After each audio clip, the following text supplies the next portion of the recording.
ndiregerera vanhu vaMwari. Ini muprofitakadzi maiparidzi Chimombe. Umuprofitakadzi maiparidzi Chimombe. Matembelele province. Wematembelele province. Bishop Zhou. Ina mashoko omwe vamusheni akazabirwa panguva yatakati ulamazwi kamwe akaingcile ahambuleweyo ngesikhathi standards. Tazarurirwa neziromwe vamusheni panguva yatasvika pano.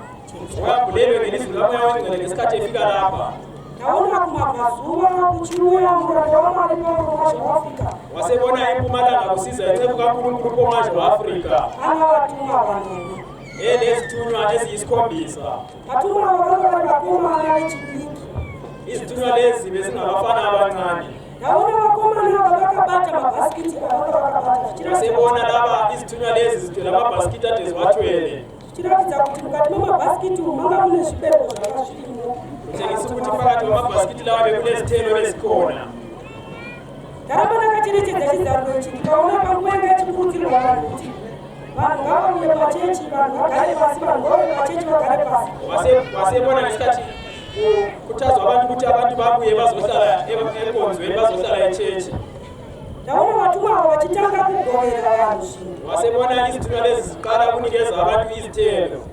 Vachigovera vanhu zvinhu zvakakanaka, mafutsa akashaya kuziva kuti panyika ino yatinorarama hasati takumbaona. Wasebona izithunywa zinikeza abantu izithelo lezi abangazazibone kulo mhlaba esihlala kuwo thina. Kanti neziromwe vamusheni muranda waMwari paMwazha waAfrica azozadzisa chirevo chaataura kwatiri vachiti Jerusalem. Inceku kaNkulunkulu poMwazha waAfrica wasegcwalisa isitsho sikaMweya weNgcwele khuluma isithi vanhu vauya pano nokutenda kuna Jesu wakatuma paMwazha waAfrica. abantu abazela abantu bonke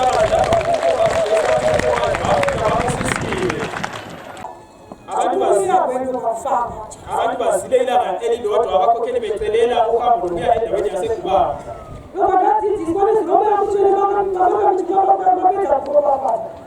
Kumberi kwavanhu pakuya mamomira muchiratidza kuti mapedza kuropafadza. Wasefundiswa ilizwi likaMweya weNgcwele ngesikhathi semuqedile ukusisa abakhokheli ime phambili. Ndaona gumbo lenyu rekuruboshwe richiratidza kuti rinovava pasi petsoka, asi richizotaridza kuti rinondorwadza nechemuvhi umu. Ndaona muranda waMwari paMwazha waAfrica achisvika pamanga muri panguva inochengisa. Wasebona echengiswa ukubana unyawo lwenu lwasemhlubulweni weNgcwele lubuhlungu njalo lwabuhlungu lusiyafika phezulu nasemngcwabeni. Ndaona muranda waMwari paMwazha waAfrica achikutiungela kuropafadza. Wasebona inceku kaNkulunkulu poMwazha waAfrica ithandazela ibusisa. Elengeza amandla. Kanti neziromwe vamusheni Wasekuba ilizwi likaMweya weNgcwele. mumwe mvura yakati watei mavhiki maviri anotevera. Wathiwa kula mavhiki amabili alandelayo linathi amanzi amaningi aka-Alpha lo-Omega. Mvura yaAlpha naOmega yakati wandei wotatira kuchainika ichidziya mangwanani ega. Wathiwa linathi amanzi akufudumalayo ekuseni aka-Alpha lo-Omega. Ungagara here basi. Singahlala phansi. Ndadzidziswa pana mai Bishop NC. Wasefundiswa kumaBishop NC.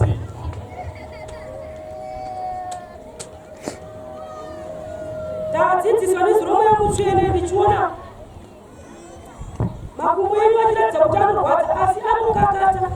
Wasefundiswa ilizwi likaMweya weNgcwele ebonisa ukubana inyawo zenu zili buhlungu ziyadosa. Ndadzi neziromwe vamusheni Wasethiwa ilizwi likaMweya weNgcwele zvinotobatanisa. yadosa kuze kuyebamba lasemhlane. Ndadzi vamusheni vaMwari mumwe mvura yaOmega yakaonda kumakadza. Ilizwi likaMweya weNgcwele linathi amanzi aka-Alpha lo-Omega amaningi. Ndazarurirwa notaura chizarulo chokupedzisira. Isabulelo sokucina. Ndaona muranda waMwari paMwazha waAfrica achiuya ari muneti yanga yakachena panguva yatakada kupedza icho chikudai. Wasebona inceku kaNkulunkulu poMwazha waAfrica isiza phakathi komvule omhlophe. Ndakadzika ndakatarisa ndikaramba ndichibvunza pabhiro yamusheni kuti Wakhathazeka walokhu ebuza phakathi kukaMweya weNgcwele. kuvanogouya vari muneti chena yakachena kudai. Wabuya nomvule omhlophe okangaka kutshona.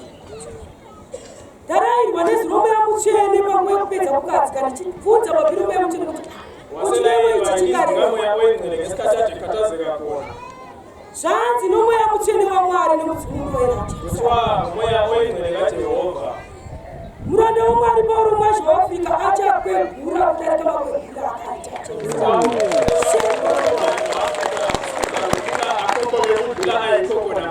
Haka fikizwa nini tichenaye kama.